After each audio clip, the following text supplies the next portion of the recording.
चलिए जानते हैं आज की देश और दुनिया की सिलेक्टेड काम की और महत्वपूर्ण 50 बड़ी खबरों को मात्र 10 मिनट में। पर अभी तक आपने वीडियो को लाइक नहीं किया है तो वीडियो को लाइक कर दे। उत्तर प्रदेश के अयोध्या में 16 जनवरी से शुरू हुए प्राण प्रतिष्ठा अनुष्ठान का शुक्रवार 19 जनवरी को चौथा दिन था। रामलला की मूर्ति की पहली झलक सामने आई थी। 22 जनवरी रामलला की प्राण प्रतिष्ठा की जाएगी। गुरुवार को रामलला की मूर्ति को गर्भगृह में रखी गई। इस दौरान हुए अनुष्ठान में करीब 4 घंटे का समय लगा। फिर मूर्ति को गंधवास के लिए सुगंधित जल में रखा गया। वहीं आरणी मंथन से कुंडों में अग्नि प्रकट की गई। वहीं रामलला 20 जनवरी को वस्तु शांति के बाद सिंहासन पर विराजे। अयोध्या जन्म भूमि राम मंदिर में प्राण प्रतिष्ठा वाले दिन पूजन के लिए एक चरण पादुका लाई गई है। पूजा के लिए इसका इस्तेमाल किया जाएगा। यह वैकल्पिक स्वर्ण चरण पादुका है। राम मंदिर में 22 जनवरी को रामलला की प्राण प्रतिष्ठा की जानी है। इस दिन प्रधानमंत्री नरेंद्र मोदी भी कार्यक्रम में मौजूद रहेंगे।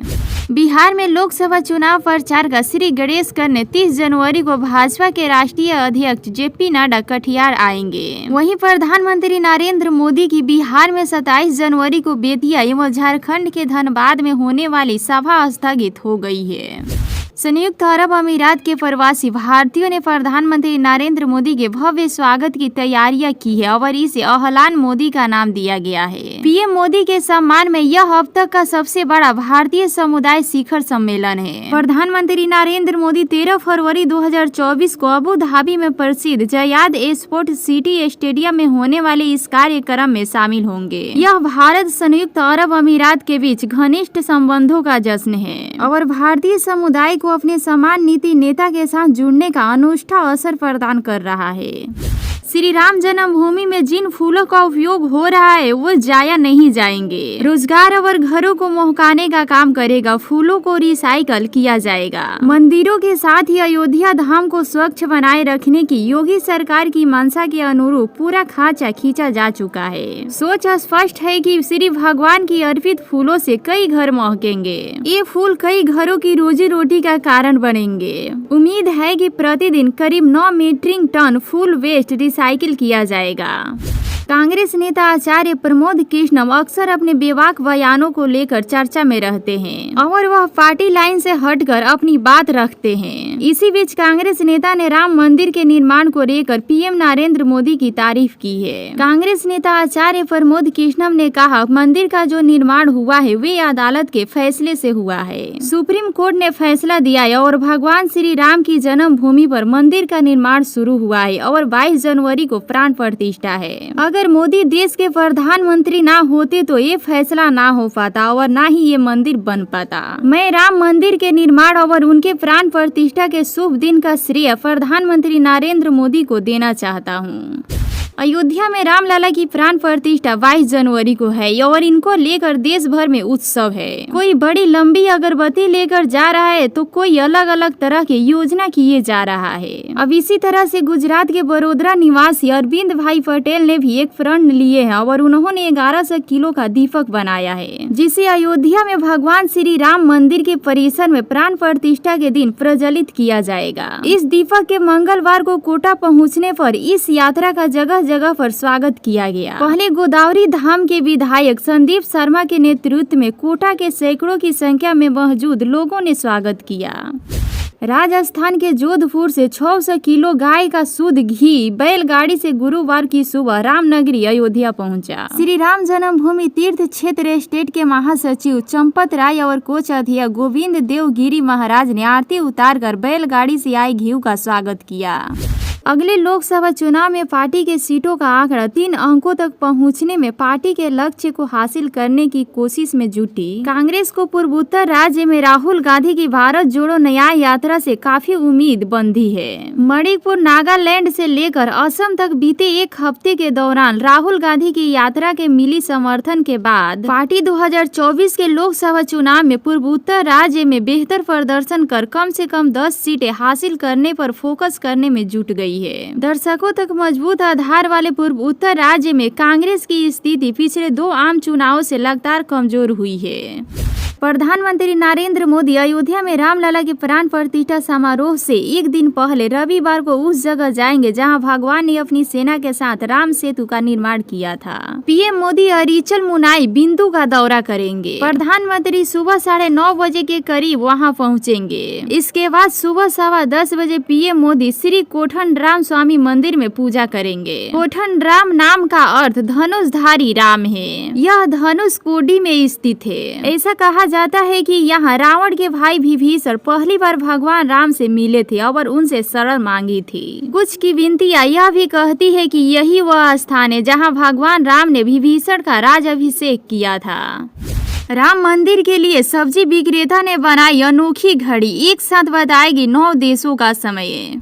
अयोध्या में बन रहे भव्य राम मंदिर 44 अलग अलग प्रवेश द्वार है। 70 एकड़ में फैली यह राम मंदिर 3 मंजिला होगी। हर मंजिल की ऊंचाई 20 फीट होगी।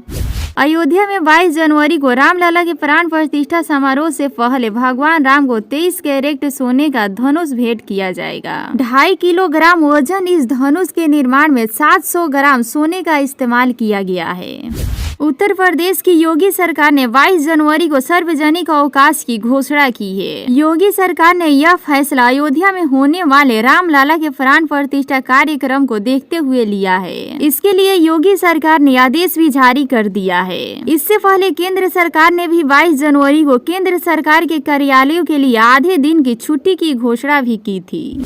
भगवान श्री राम के भक्त अब अंगुलियों पर गिनकर अयोध्या में होने वाले ऐतिहासिक प्राण प्रतिष्ठा कार्यक्रम का इंतजार कर रहे हैं। इस भव्य समारोह के लिए हर खास और आम अपना योगदान दे रहे हैं। अयोध्या में भगवान श्री राम एक बार फिर अपने भक्तों के बीच मौजूद होंगे। श्री राम को मानने वाले लोगों के लिए यह दिन सपनों को सच होने जैसा है। 22 जनवरी का दिन इतिहास के पन्नों में दर्ज होगा और साथ ही नाम लिखा जाएगा अयोध्या नगरी का। इस मौके पर आप भी अपने प्रभु श्री राम की कृपा पा सकते हैं। आप घर पर न सिर्फ उनकी पूजा अर्चना कर सकते हैं बल्कि उनकी मन पसंद की भोग भी तैयार कर सकते हैं। 22 जनवरी को होने वाली रामलला प्राण प्रतिष्ठा के लिए सारा देश उत्सुक है। सभी रामलला की आगमन का बेसब्री से इंतजार कर रहे हैं। हर रोज देश के कोने कोने से रामलला के लिए उपहार भेजे जा रहे हैं। इसी क्रम में आज सुबह 400 किलो का ताला अयोध्या पहुंचा। बता दें कि 400 किलो के इस ताले के साथ 30 केजी के चाबी भी लगी है। उत्तर प्रदेश के अलीगढ़ में बनाया गया है। इसे बनाने में करीब 6 महीने का वक्त लगा है। इस ताले को विश्व के सबसे बड़ा ताला बताया जा रहा है। ताले को सत्य प्रकाश शर्मा की पत्नी रुक्मणी देवी एवं उनके बेटे महेश चंद ने बनाया है। राम मंदिर के दर्शन को आने वाले लोग इस ताले को अलीगढ़ के प्राचीन चिन्ह के रूप में जानेंगे। उत्तर प्रदेश के अयोध्या में भव्य राम मंदिर के रामलला की ऐतिहासिक प्राण प्रतिष्ठा कार्यक्रम 22 जनवरी 2024 को होगा। इस मौके को खास बनाने के लिए योगी सरकार 22 जनवरी को अयोध्या में होने वाले श्री रामलला की मूर्ति की प्राण प्रतिष्ठा को भव्य एवं दिव्य बनाने की तैयारी में लगे हुए हैं। इस मंदिर के लिए अलग अलग जगह से बहुत से उपहार आ रहे हैं। इसमें 108 फीट लंबी अगरबत्ती, 2100 पाउंड घंटी, 1100 पाउंड का विशाल दीपक, सोने का धनुष बाण और 20 फुट लंबा ताला और चाबी और 8 देशों का समय बताने वाला घड़ी भी शामिल है। अयोध्या में लंबे समय के इंतजार के बाद राम मंदिर लगभग बनकर तैयार हो गया है। श्री रामलला वर्षों तक टेंट में रहे, फिर कांच व लकड़ी के बने अस्थायी मंदिर में शिफ्ट हुए। अब प्रभु श्री राम अपने राम मंदिर में विराजमान होने जा रहे हैं। 22 जनवरी को पूरे विधि विधान के साथ मंदिर का उद्घाटन और प्राण प्रतिष्ठा होगी। प्रधानमंत्री नरेंद्र मोदी 22 जनवरी को मुख्य यजमान बनकर श्री रामलला की प्राण प्रतिष्ठा पालन करेंगे। इस अनुष्ठान से पहले पीएम मोदी ने 11 दिन का व्रत रखा है। पीएम मोदी सात्विक भोजन पर है और सिर्फ फल और नारियल पानी पी रहे हैं। व्रत के तहत पीएम मोदी यजमान के नियमों का कठोरता के साथ पालन कर रहे हैं। आपको बता दें कि राम मंदिर के उद्घाटन और श्री रामलला की प्राण प्रतिष्ठा के लिए अनुष्ठान 16 जनवरी से ही शुरू हो गया है, लेकिन पीएम मोदी का साप्ताहिक व्रत 12 जनवरी से शुरू हुआ है। 11 दिन का यह उपवास स्वयं को शुद्ध करने का यह एक प्रक्रिया है। इस दौरान वह खास दिनचर्या अपनाएंगे। अयोध्या अयोध्या के राम मंदिर में 22 जनवरी को दोपहर 12:30 में श्री राम लला की प्राण प्रतिष्ठा प्रधानमंत्री नरेंद्र मोदी यजमान बनकर अनुष्ठान के सभी विधि करेंगे। इस मौके पर उत्तर प्रदेश के मुख्यमंत्री योगी आदित्यनाथ के साथ 6000 दिग्गज नेता भी शामिल होंगे। इसमें 4000 साधु संत भी शामिल है।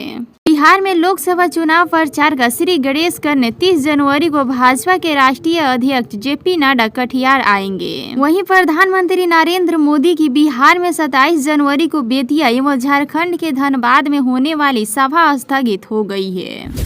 संयुक्त अरब अमीरात के प्रवासी भारतीयों ने प्रधानमंत्री नरेंद्र मोदी के भव्य स्वागत की तैयारियां की है और इसे अहलान मोदी का नाम दिया गया है। पीएम मोदी के सम्मान में यह अब तक का सबसे बड़ा भारतीय समुदाय शिखर सम्मेलन है। प्रधानमंत्री नरेंद्र मोदी 13 फरवरी 2024 को अबू धाबी में प्रसिद्ध जयाद स्पोर्ट सिटी स्टेडियम में होने वाले इस कार्यक्रम में शामिल होंगे। यह भारत संयुक्त अरब अमीरात के बीच घनिष्ठ संबंधों का जश्न है और भारतीय समुदाय को अपने समान नीति नेता के साथ जुड़ने का अनूठा अवसर प्रदान कर रहा है।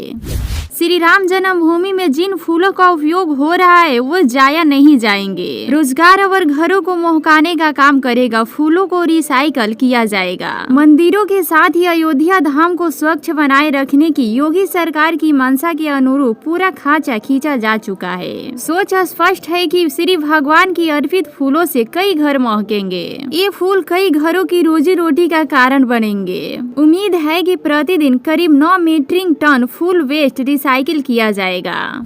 कांग्रेस नेता आचार्य प्रमोद कृष्णम अक्सर अपने बेबाक बयानों को लेकर चर्चा में रहते हैं और वह पार्टी लाइन से हटकर अपनी बात रखते हैं। इसी बीच कांग्रेस नेता ने राम मंदिर के निर्माण को लेकर पीएम नरेंद्र मोदी की तारीफ की है। कांग्रेस नेता आचार्य प्रमोद कृष्णम ने कहा, मंदिर का जो निर्माण हुआ है वे अदालत के फैसले से हुआ है। सुप्रीम कोर्ट ने फैसला दिया है और भगवान श्री राम की जन्मभूमि पर मंदिर का निर्माण शुरू हुआ है और 22 जनवरी को प्राण प्रतिष्ठा है। अगर मोदी देश के प्रधानमंत्री ना होते तो ये फैसला ना हो पाता और ना ही ये मंदिर बन पाता। मैं राम मंदिर के निर्माण और उनके प्राण प्रतिष्ठा के शुभ दिन का श्रेय प्रधानमंत्री नरेंद्र मोदी को देना चाहता हूँ।